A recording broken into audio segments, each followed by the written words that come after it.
Doug Dormer here with another presentation in our series of discussions on the healthcare roadmap. This one on the evolving payment models during times of uncertainty, implications for health IT practitioners, is a shortened version of the 2.5-hour lecture I gave last week to students in the class Info B 641, Business of Health Informatics, at Indiana University, Purdue University at Indianapolis. Now, these students are all master's and PhD students. Some are mid-career students who are more experienced in these areas than I am, certainly. It also includes students who are in their first semester in the master's program. Indeed, some the first semester in the United States, having earned their undergraduate degrees in other countries.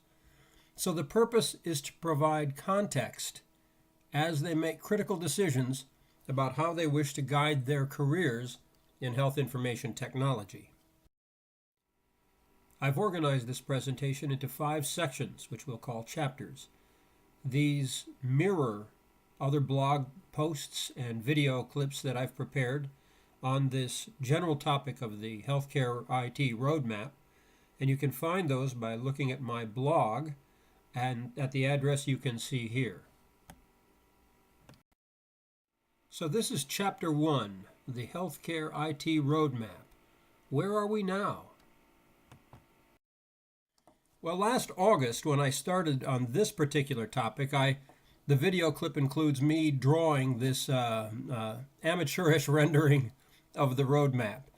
And really the purpose is to talk about where we were, and for a starting point, I look at 2004 during the Bush administration as the old world, because it's in 2004 that President Bush established a number of provisions, and he created the Office of the National Coordinator for Health Information Technology. He declared that all Americans should have an electronic health record by 2014. By 2008, we had the elections, of course, electing President Obama. We also had the Mental Health Parity and Addiction Equity Act, which is a start of trying to bring health care for behavioral health on par with physical health. Of course, we had, in 2009, the ARRA and high-tech, which led to specific standards, including meaningful use, which many of our students are studying, that drive the adoption of health information technology. That was followed in 2010 by the Affordable Care Act, known simply as Obamacare. Then in 2014, the Excellence in Mental Health Act, which provided opportunities, as we'll discuss, for new funding models, value-based contracting related to behavioral health. In 2000, we have the Medicare and Chip Reauthorization Act, or MACRA. This is an interesting period to talk about MACRA because many of its provisions are now going into effect for the first time in 2017, while at the same time, Congress just failed to extend the funding for the C in MACRA, Medicare and Chip Reauthorization Act. So CHIP is the Children's Health Insurance Program, which funding for which was not renewed at the end of the 2017 fiscal year. So the implications for this are clearly uncertain at this point. Personally, I think it may be a bit of a game of chicken before we see funding come in, but who knows? Now, I defined last year this period now as a transition period, and including 2016 and 2017, and looking ahead to a frankly arbitrary date, 2026, a date which shows up in many of the funding programs or the Health Information Technology Roadmap produced by the Department of Health and Human Services. 2026 is kind of a surrogate for the future state. And when we look at that, for me, the LHS is a shorthand version of that, which we'll talk about in a moment a bit. But it's really a reference to the learning health system, a vision for the future that I think we can all agree to aspire to. Now, what's happened more interestingly recently is where I define the stages as an old world state, a transition state, and a future state. I've recently attended a presentation where someone really brought home the notion that that transition state should be thought of as chaos state. Boy, oh boy, if after the election last November that isn't true, then nothing is true. We are indeed in a period of uncertainty that is reasonable to think of as a period of chaos. So when we look at where we are now versus where we were, the old world, if you will, 2004, was characterized by fragmented service delivery and fragmented regulations. For this purpose, I mean that physical health was largely treated separately from behavioral health, which bore little relationship to social supports and social services. And even within those three large silos or domains, we saw fragmentation, particularly in the case of social services, where criminal justice was treated very differently than education, differently than food and nutrition or employment services. So fragmentation is the first characteristic. The second, it was fee for service, an inherently inefficient system that essentially says we don't get compensated by whether or not we do our job well. We get compensated based on how many widgets, how many rooms, how many services we deliver. To put an exclamation point on that, I've been in more than one conversation with chief financial officers at hospitals who explained to me that fundamentally they're in the real estate business, where the property that they rent are beds, and therefore their goal is to optimize revenue by maximizing the use of their beds. Everything else is secondary or is a regulatory requirement slightly removed from their core operating principle, which is maximize revenue by maximizing the use of beds. Of course, you can see the other items here. That meant we had very limited access to health care, about 48 million people in 2012 uninsured at all. We had limited EHR adoption, many still in a paper world, inefficient delivery, poor care coordination, the notion of telehealth, whether it was voice over IP or person-to-person encounter via telehealth, or simply even the use of online technologies to supplant some of that labor-intensive effort. None of that was really a part of the landscape. And the result was we lived in a world with poor health outcomes, ranking us somewhere, I believe, in number 37 out of the top 40 countries, with indeed by far the highest cost per capita. Now, when we look at where we are now in 2016 and 17, we see that we are making progress on each of these points. Certainly the beginnings of collaboration, a shift about 30% of Medicare, for example, today to value-based contracting. That's pretty substantial. A decrease in the number of those without insurance, down to 8.8%, meaning over 20 million people now have access to health care that did not in the past. And by the way, we can skip the political discussion of the merits of that and the cost for the moment. Increased EHR adoption, certainly. Improved delivery, arguably. Limited remote health, technologies getting better. Improved health outcomes, and almost the highest cost per capita. I'm reluctant to say that we've really reduced the total cost. You may have heard of the quadruple aim, which was really established as a triple aim by the Institute of Healthcare Improvement under the direction of Dr. Don Berwick. Now, I've not been able to find measures, quantifiable measures, along these criteria that are defined as what's called the quadruple aim. First the triple aim, now the quadruple aim. So I want to use this purely not looking on the absolute value, but as a relative indicator. What we are seeing at this point of transition, or this time of chaos, is some improvement in patient experience. People are beginning to indicate that they like the direction of these changes. The cost per patient is beginning to come down, although it's hard to say how much and for what reason. And as a result, we are seeing improvements in population health. That's the triple aim as originally constructed. More recently, it's been the quadruple aim, which refers to including clinician experience, and that has certainly been negatively impacted by healthcare reform, by requiring new processes, by requiring new efforts and time uncompensated work efforts that put a greater burden on, and greater risk on clinicians. Now, to me, this says only one thing, that this is an immature system. It doesn't say that the goals are wrong, that the targets can't be achieved, or that we need to throw it out wholesale.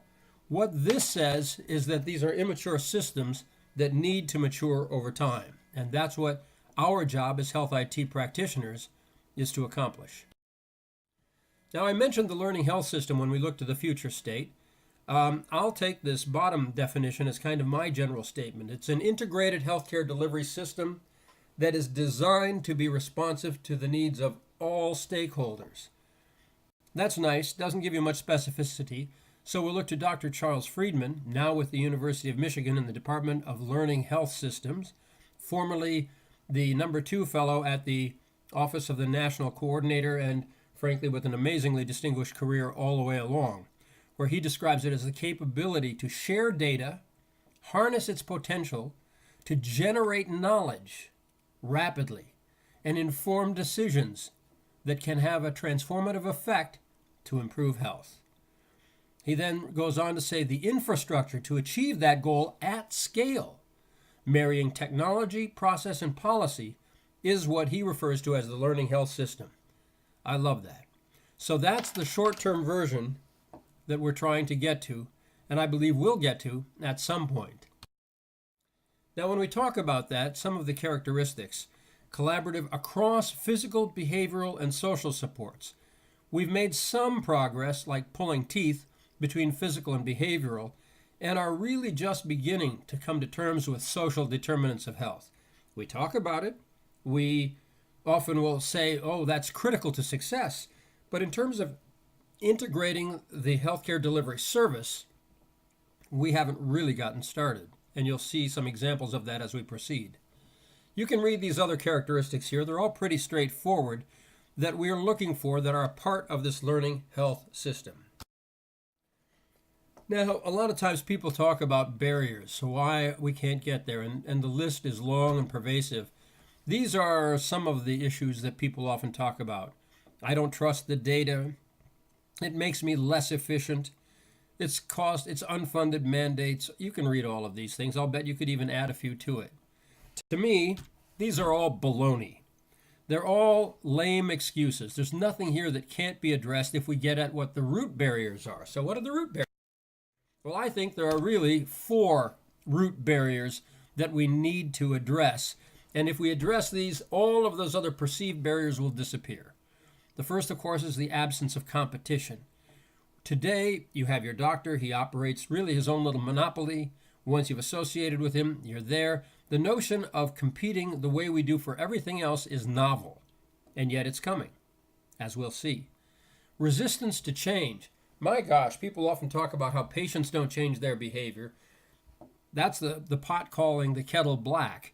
Physicians and clinicians, with all due respect, are often and I'll speak of them as a system rather than as individuals, are as resistant to change as anything that we can see, which is why healthcare lags compared with so many other areas of our lives in the use of technology and in the creation of new workflows and policies that give value. To me, the biggest things are the broken and funding incentives, which derive principally from the federal government, whether it's through Medicaid in the states or through Medicare or through the VA. It's impossible to expect private payers to find and develop and work with one system that flies in the face of all of the other payment models which account for so much of their equal spending money. That's the problem we fundamentally have to address and we will talk about. And overlaying it right now, we have the elephant in the room, which is uncertainty caused by the 2014 election. 2016 election. Now, we don't have to spend much time on it for now because we're going to spend more in just a moment on the notion of uncertainty. But as I speak today and as I gave this a few days ago, it's clear that that Obamacare, as it's called, has not been repealed or redeveloped, replaced in this cycle, but nothing says it can't be brought up again, even as a part of the budget reconciliation process, therefore not requiring 60 votes in the Senate, early next year. So we are going to be in a period of uncertainty for, let's call it the relevant future, meaning our own short horizon decision cycle. In short, these are policy failures. That's the real barrier to our success. These are self-inflicted policy failures. That's what we have to overcome. Now, it's helpful, I find, to think in terms of technology adoption, indeed policy change universally. This comes from an excellent book called The Guerrilla Game by Geoffrey Moore. And to be fair, the model itself isn't something he dreamed up. He's just deploying it in this context, and I'm borrowing from that. It's something you can find fairly often about technology adoption. And so it simply breaks it into the groups that you would see, from innovators on the left to laggards on the right, and kind of lets us consider, where is healthcare today? We are right now certainly seeing some visionaries getting ahead of things, adopting technology and doing some pretty amazing things. We're also seeing some pragmatists who want to stick with the herd but say, look, this is coming, so they'll be a part of the early majority.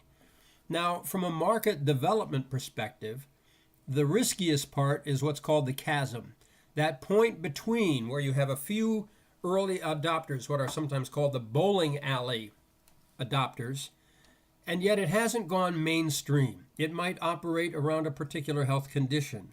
It might help around in a particular community or for a particular group of funded constituents, but it hasn't begun the transition to become a ubiquitous, scaled solution.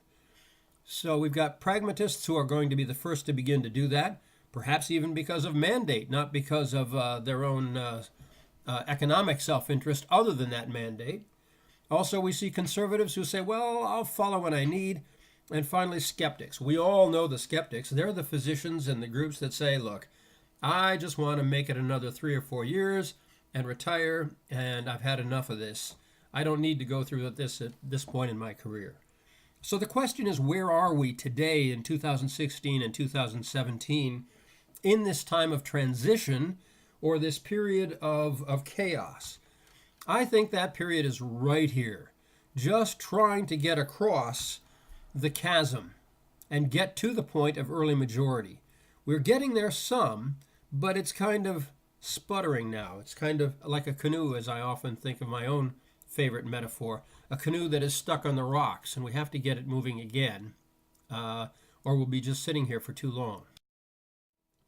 Now, with that in mind, I thought a handy tool that I've often used in discussions with clients and prospects is a variation of the Gartner 4-quadrant analysis. They call it the Gartner Magic Quadrant, where they'll pick 2 dimensions of something, and the basic idea is to get up there to the right quadrant, where in this case we're dealing with organizations that have a clear vision, not only of where the world is going to go, but of what their role will be in their community, in their marketplace, delivering healthcare.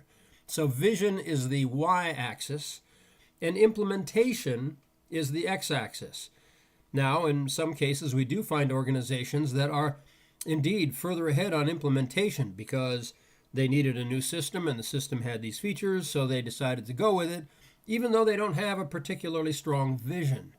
Conversely, we've got organizations that are saying, ooh, I can see the vision, but I don't have the technology in place.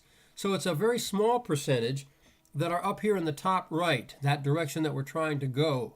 Now again, I haven't done a statistical model on this. Would love to work with either a student team to begin to do this, but for this purpose it's sufficient to say for each organization, where are you in terms of understanding that vision?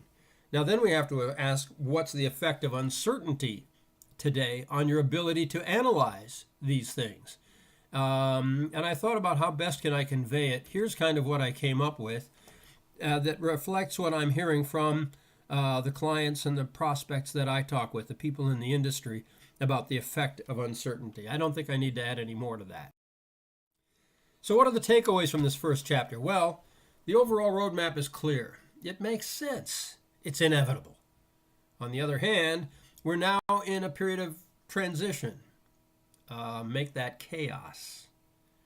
That means that uncertainty is the dominant dynamic, at least for the short term. And so we exist in a time of risk and opportunity. Next, let's look at the money side of this, the show me the money part of this discussion. Why now? What are the pieces that have been in place clearly as a result of the Obama administration, not because of the present Trump administration? Nonetheless, these are the things that have been put in place that we are grappling with one way or another in this period of uncertainty. Certainly, one of the huge shifts is the shift for Medicaid to managed care organizations. These are often the same insurers who are providing to the private payer marketplace, now providing their value-added services to the Medicaid population in concert with the states. In many states, in Michigan, for example, we have, at least in many communities, I believe it's 11 or 12 different managed care organizations competing with each other to provide these services. But overall in the country today, about 70% of Medicaid beneficiaries are served by these managed care organizations. Next, we have the Mental Health Excellence in Mental Health Act, which I mentioned earlier on the roadmap slide. They have a shift from fee-for-service to something called a certified community behavioral health clinics. Now, to be clear, we're going to talk more about it in a moment. Only 8 states have won awards to do this. They just went into effect on July 1st of 2017. But they provide some innovative models for alternative payments at the intersection of behavioral health and physical health. Interestingly, when I talk to some of them, those rules and regulations may be in direct conflict with the roles of those same patients as they are managed by the managed care organizations. So it's very immature. Next, we have the Medicare and CHIP Reauthorization Act, back to our friend MACRA, which has 2 payment models. One is sort of the default. If you don't do something else, meaning an advanced alternative payment model, you're going to be a part of the pool across the country for Medicare that has to deal with something called the Merit-Based Incentive Payment System, or MIPS. We'll look at each of these 2 in just a moment. Clearly, their intention, though, is to move people to alternative payment models that are based on value-based contracting, not fee-for-service. And again, I'll remind you, CHIP was not renewed. Despite this Reauthorization Act, in 2014, I think, maybe 16, the last couple of years, despite the reauthorization, funding is still subject to an annual budget, which we know the Congress at the end of September did not reauthorize from a funding perspective. Then we see certain other private payer alternative models, physician group incentive plans, other things which cover the private market that are in alignment with these. And finally, we see CMS and other demonstration projects, too, we'll talk about, are the state innovation models and the accountable health communities models. So it gives you a sense. It's fragmented. It's a bit chaotic. Some of it is in conflict with itself. And yet we are seeing enough incentives to know that now, but for the uncertainty, is the time to make significant moves towards the future state.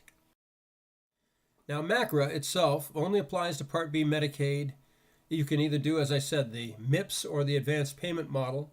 It's expressly intended one way or another to shift from a pure fee-for-services to a value-based contracting model, and we'll define and look at some of those in a moment. It is significantly competitive, both financially and reputationally. In other words, prior to MIPS and MACRA, if you had to comply with the meaningful use regulations for healthcare adoption, if a requirement was that 10% of your people must have, for example, use your patient portal in any quarter, then if you get 11% of your people using it, you get the full credit.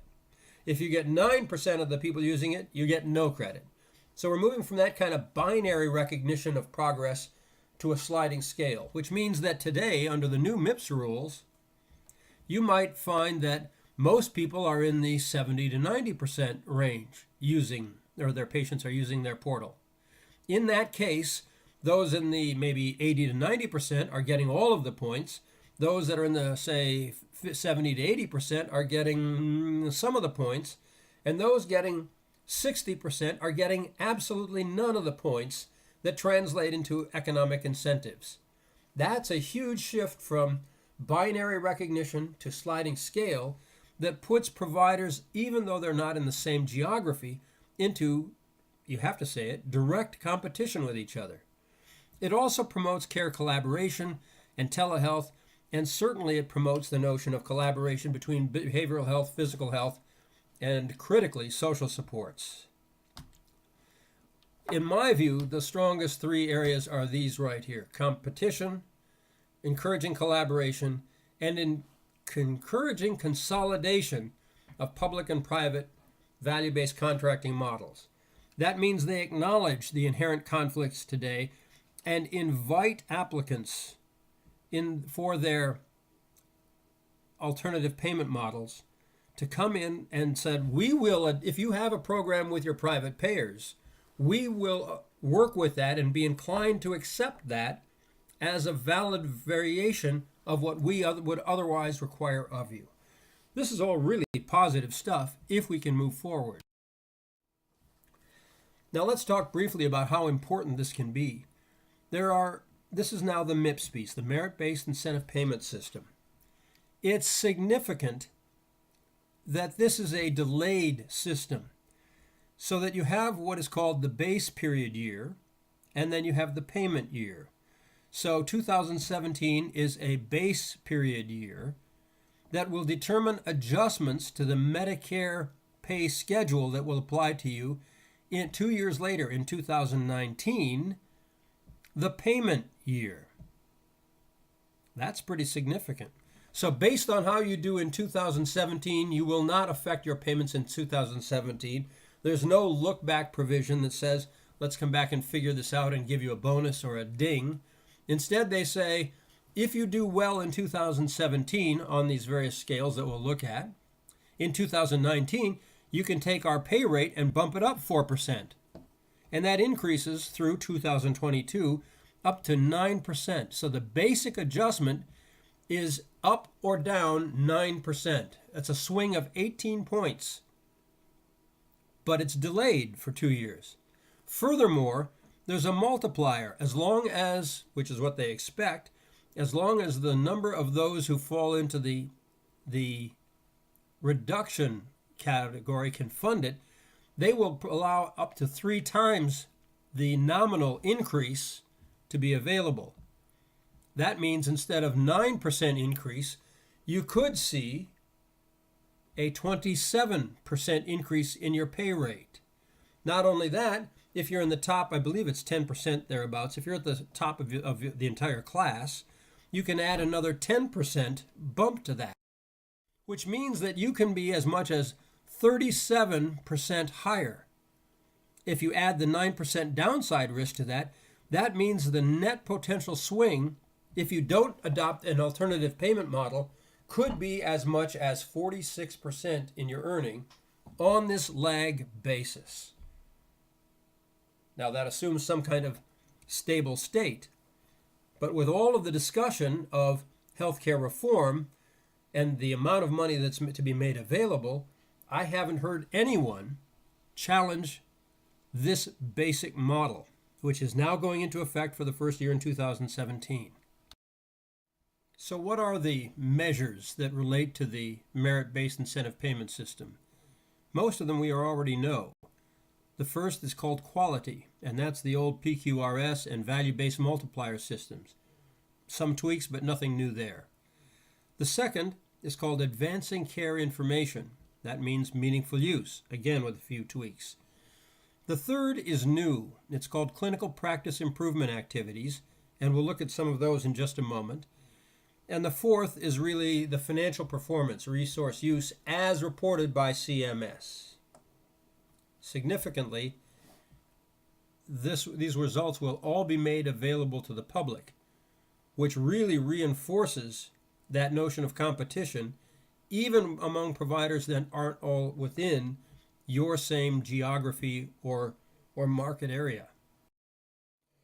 So what do we mean by those CPIA domains, the new area? They talk about expanding practice. I think there are a few key things on this list that stand out. I won't read out loud what you can see here. The first is care coordination, hugely important, now being a formal part of your financial reward structure. The second is beneficiary engagement. How well are you truly engaging the people? That means more than just getting them through the door. It means really engaging them in the management of their health. The next is integrated behavioral and mental health. Now, what's missing, of course, is not enough focus yet on social supports in this particular merit-based incentive payment system, but you'll see how that is picked up in some of the other models. Now, I wanted to spend just a second, looking at some of the examples of this CPIA stuff, that new area. And what I really want you to take away from this as you look at these and read them yourselves is that these are open-ended. They're not prescripted in the way that meaningful use is. Meaningful use, and even that is less prescripted than it was originally, where they say thou shalt have 10% of your people, or now saying those that are at the top of it will get the most points. Here they're giving you opportunities to earn your credit in open-ended creative ways. How will you use a registry? How will you integrate behavioral health and medical plans and facilitate integration of services? Here's one example just to make the point. Enhancements to an electronic health record to capture additional data on behavioral health populations and use that data for additional decision-making purposes, such as screening data and for depression and to identify at-risk populations. These are wide open. These are opportunities for true innovation. Well, that concludes our quick discussion on the merit-based incentive payment system, that part of MACRA. Now let's spend a minute looking at the other part of it, the alternative payment models. The MACRA lists a discussion of 5 of them, CMS innovation models, Medicare shared saving. Basically, they're saying anything that's a reasonably valid alternative payment model, as long as you're doing that for someone else, you can do that for Medicaid as well. So that's a step in harmonizing between Medicare and Medicaid and private payer payment models. I think the payer advanced APMs are the most exciting piece of this. If you can take Anthem or United or any of the other blues and be able to say our Medicare payment model is consistent with what they want us to do, then that simplifies your approach both for managing and establishing workflow priorities for your team, and it gives you a simplified way to manage and maximize achieving the results. Now on that alternative payment side, we went through all of the plus or minus 9% and all that other stuff on the MIPS side.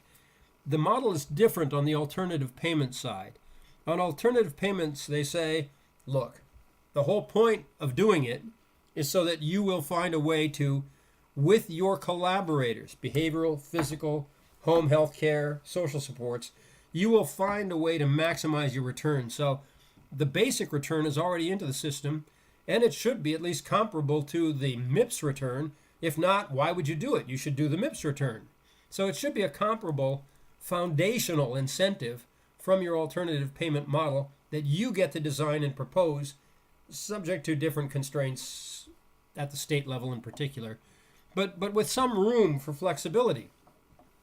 What MACRA does is put an extra 5% incentive compensation on top of that. So when we talk about a shift from fee-for-service, just to summarize these ideas, to value-based contracting, what are we thinking of? Really, these 3 notes. First, define new service bundles with new levels of collaboration based on new pricing packages, whether it's some kind of bundled payment mechanism or whether it's an outcomes-based incentive system. Defining new service bundles that really require care collaboration across the continuum of care. Second, defining new metrics. We really have opportunities now to define and get away from metrics.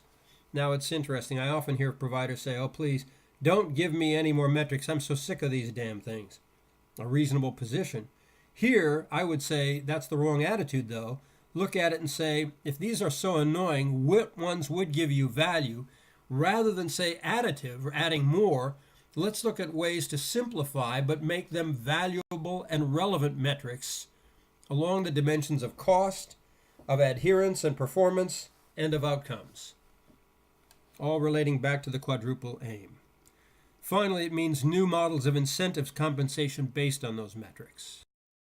So that concludes our discussion of the MACRA, including merit-based incentive payment system, and the MACRA-based alternative payment models. Next, let's talk about the Excellence in Mental Health Act, which I mentioned earlier from 2015, that includes something called the Certified Community Behavioral Health Clinic model. This includes and is a focus on another alternative payment model, where the MACRA alternative payment models focus on physical health as the anchor of the alternative payment model. The CCBHC, as it's called, model focuses on the behavioral health provider as the anchor in the integrated care model for an alternative payment system. Now, 24 states received grants in 2016, actually received them in 2015, I believe, to put together plans for their CCBHC projects. Of those 24 states, 8 states were selected. Those 8 states began operating their CCBHC pilots on July 1st of 2017, just a couple of months ago. And so these will run for 2 years, after which the lessons learned, it's expected, or at least was expected prior to the present administration, will be rolled into national programs, particularly for Medicaid, focusing on the integration of behavioral and physical social supports. You see how that theme continues. Without going into a lot of detail, the basic element of the CCBHC alternative payment model is, which by the way they call a prospective payment system, a PPS. So PPS 1 is a daily rate. If you see a patient on a day, then here's what the rate is, but you get to define the services bundle, what the price is, and then make a profit or not based on that per day rate. There's also a monthly rate that could be done if you provide services at any time during a month. Then here is the monthly rate, no matter how many or how few daily interventions you actually conduct. So it's a different variation, another variation on it. And then we have, as you can see down at the bottom, quality bonus payments. So again, getting to that notion of incentive-based compensation. There's also a CMS demonstration project that I wanted to mention. It's a variation of the Accountable Care Organization model, ACO model. And here, payment is based on the diagnosis-related grouping, or DRGs. So essentially, it's an all-in risk. If you are diagnosed with this condition, then for 90 days, here's what you get paid. Amongst all of the providers, take it, go, solve the problem. Make money, don't make money. It's called a two-way risk, all in. You can make money, profitable, gain, or you can lose based on your ability to operate. This is an example of what's called a bundled payment model, another form of alternative payment system. Then there are the state innovation models, which I mentioned earlier. These focus on accountable systems of care. So we've had accountable care organizations, which are groups of physical health providers collaborating generally. Accountable systems of care extend that at least to include behavioral health and suggest that they're moving towards social supports.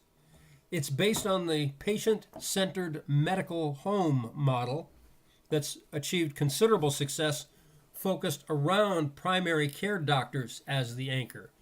So if the CCBHC is a behavioral health focused, Suggests that it's probably because different states implement it differently, probably a primary care focused model. It certainly does include social services here, in addition to behavioral and social supports. So in that respect, it goes beyond the CCBHC model. And it certainly promotes enhanced interoperability and data sharing. Now, when we talk about social supports, what exactly are we thinking of? And again, by definition, it can vary, and the skew can vary depending on the needs of the population and the state and the community. But generally, it involves these areas: food and nutrition, housing, employment, criminal justice reentry, education, family and child services, and transportation. Of these, I think food and nutrition and housing are certainly very important, because if you haven't addressed food and nutrition or housing, you're probably not doing so well with the depression, anxiety, or addiction issues that are keeping you from managing your diabetes, hypertension, COPD. And so it becomes really the foundational element when we finally get to determinants of social health. As important, nonetheless, are criminal justice and each of the other categories. Criminal justice, a quick comment, with the expansion under Medicaid, under the Affordable Care Act, a significant percentage, in some states as much as close to 50% of the expanded population now covered by insurance, are people recently released from incarceration, justice involved, who previously were not eligible for insurance under Medicaid programs. And so the ability to include these people and then address their unique needs is central to achieving health goals. Now, next I want to introduce the notion of accountable health communities. So see where we've gone. We started with accountable care organization. Actually, started with fee-for-service, went to accountable care organizations, from there to accountable systems of care that included behavioral health, now to accountable health communities that are specifically at the intersection of physical, behavioral, and social supports.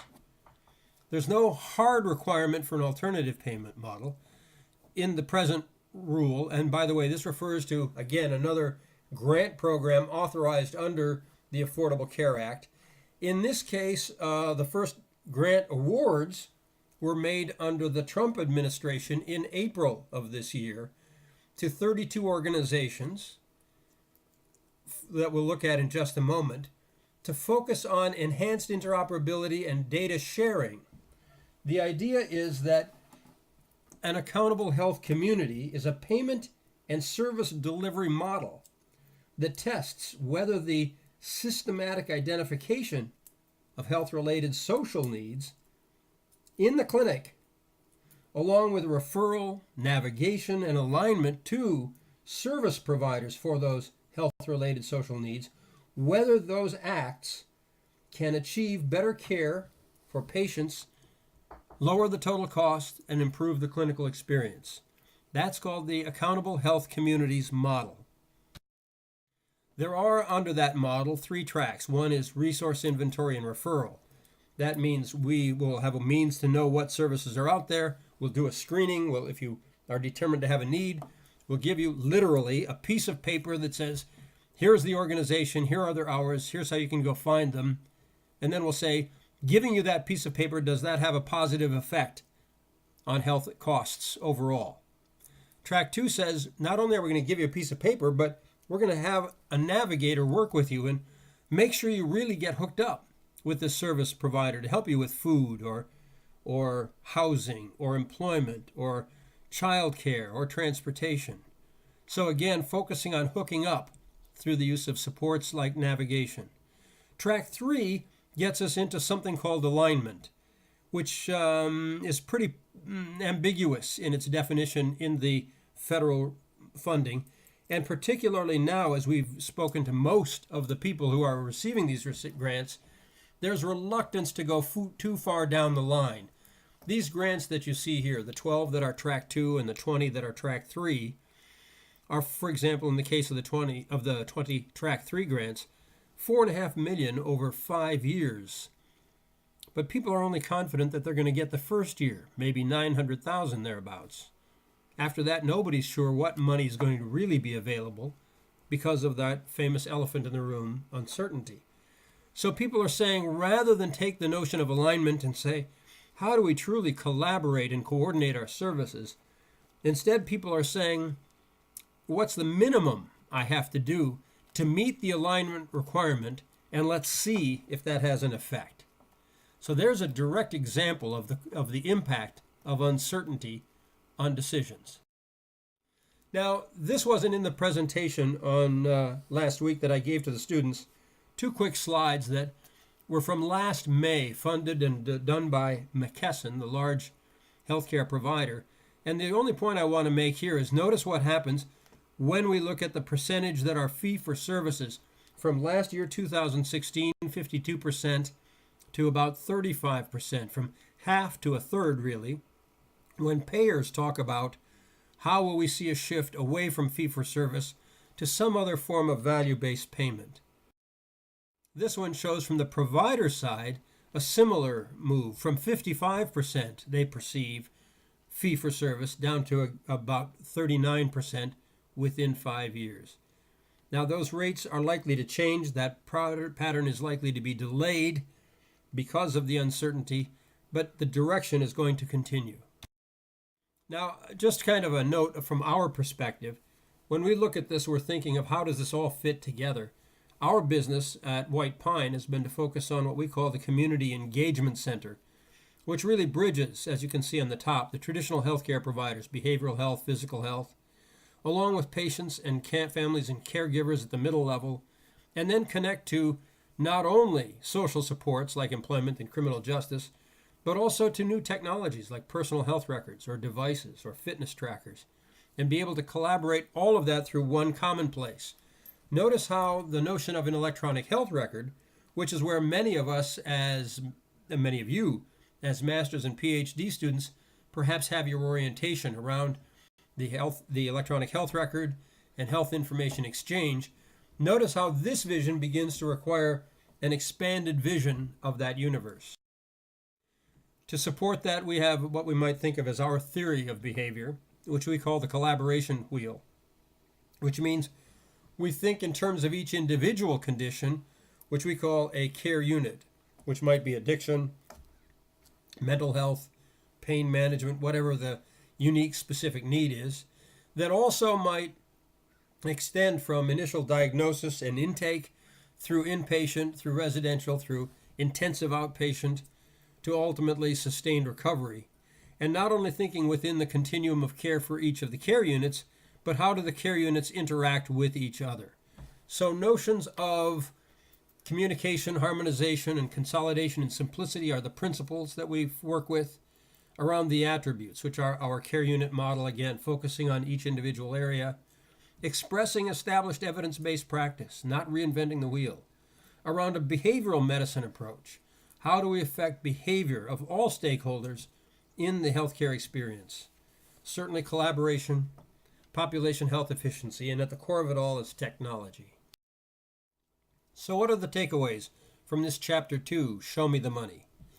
Well, first, we've seen that the general progression is from silos of separate healthcare providers and systems to accountable care organizations that bridge the gaps on the physical health side, moving towards accountable systems of care that go further to align behavioral and physical health, that move towards accountable health communities that go all the way from physical health to behavioral health to social supports. We see a shift from fee-for-service to value-based contracting that is going to accelerate unless there are barriers put in the way that might slow but won't derail that ultimate progress. We see ultimately harmonizing the revenue models and the metrics, which will be a tremendous opportunity when private payers, Medicare, Medicaid, the VA, all begin to come into alignment towards a common vision and common incentive system. We see a future with a learning health system that gives value to all stakeholders.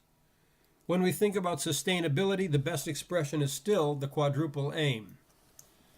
And we see as we go through this period of transition / chaos that we will live for a period of time, not known yet how long, characterized by conflict and complexity and uncertainty. At the same time, we see that we are only really entering a period of innovation as all of these systems are immature. And so the act of bringing them to maturity means not that we are foreclosed from the opportunity, but rather that we are just on the start of that opportunity. And finally, we see that the defining characteristic, the new normal, will be competition among providers based on outcomes and efficiency, even when they are not in the same geography or indeed perhaps not even in the same state. So now that kind of concludes the discussion of the lecture part of this. Now I just want to raise a few discussion topics and things to think about. And here we'll call it, what are the implications under the age of uncertainty? Questions we've got to consider. Will Congress, in fact, repeal the Affordable Care Act? And when they say repeal it, what does that mean? As we saw on the roadmap, there are at least 6 or 8 pieces of legislation that interact with the Affordable Care Act to constitute what is collectively Obamacare. How much of that would be repealed? So far, we haven't heard anything about the payment models I've been describing today, just the availability of cash for those models. So what will they repeal if they repeal? Second, and we can see today in particular, the executive branch is going to do all it can to sabotage or to cause it to be not successful, the various elements of the Affordable Care Act. We see them today by not only restricting funding, but beginning to remove through regulatory processes some of the requirements of the Affordable Care Act, particularly around behavioral health, pre-existing conditions, and certainly women's health issues. Then we ask what present programs will be funded beyond Obama's last budget year, which technically ended September 30th, but will have a lingering consequence into 2018. So, for example, when we look at the Accountable Health Communities grant program, which was just announced in April, $4.5 million for Track 3, will you receive $900,000 roughly for each of those 5 years, or will you get the first year and however they slice and dice it, will the funding not be there for the subsequent years? We don't know. How will providers react to these uncertainties? That we certainly don't know, although we can speculate, and we will in a moment. How will private payers react? Boy, what a tough environment for private payers as well. What effect on consolidation and vertical integration? And finally, what effect on the pace of innovation? On that one, I think we're going to see, I can tell you as a vendor in this market, we are seeing significant delayed decisions. Things that last fall, people said, we are ready to proceed. We just want to make sure that we aren't going to see a major disruption of the models that we see in place. Now all of those have dried up. There are advances. There are certainly advantages around telehealth. Certainly the hurricane season is promoting the need for these reasonable decisions. But overall, the pace of innovation is inhibited. Finally, then, let's see what conclusions we can draw from this. A few immutable truths. Well, I think as we started this conversation, the decision horizon has been shortened. So people with respect to each of these grant programs, which we've just talked about, are now looking at it not saying, what do I need to do to put in place a solution that will run for 5 years? But rather they're saying, what can I afford to invest if it's in place for only 1 year? So that's having a huge impact, and what we refer to that is as a shortening of the decision horizon that is having a huge impact. Quick note on that, I spoke to one very highly regarded behavioral health organization about their CCBHC program. And we were talking about the conflict between the managed care organization, MCO model, their payers, and their CCBHC programs. And we concluded that they do not have the systems in place to truly manage this level of complexity. And this organization was quite clear, saying, look, we'll just do a mea culpa. We're going to do the least we can to get it done. They'll tell us we're wrong, and we'll say, gee, we're sorry. How can we fix it? And we'll figure it out one step at a time. So the shortening of the decision horizon means that they make tactical decisions, not strategic decisions. And that compromises the value of each of these funding programs. Doesn't kill it, but it certainly compromises its value. Next, we note that the scope of care must necessarily extend to social services. No matter what, that must continue. How quickly, of course, we're seeing it hindered, but that's not going to be derailed.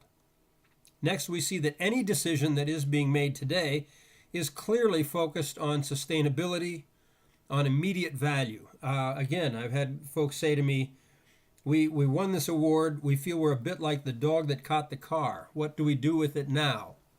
And in that sense, what they mean is they want things that have immediate value, where most of the funds can be used to sustain core services in light of the fact that they're about to lose funding in the subsequent years, expected under the Trump administration.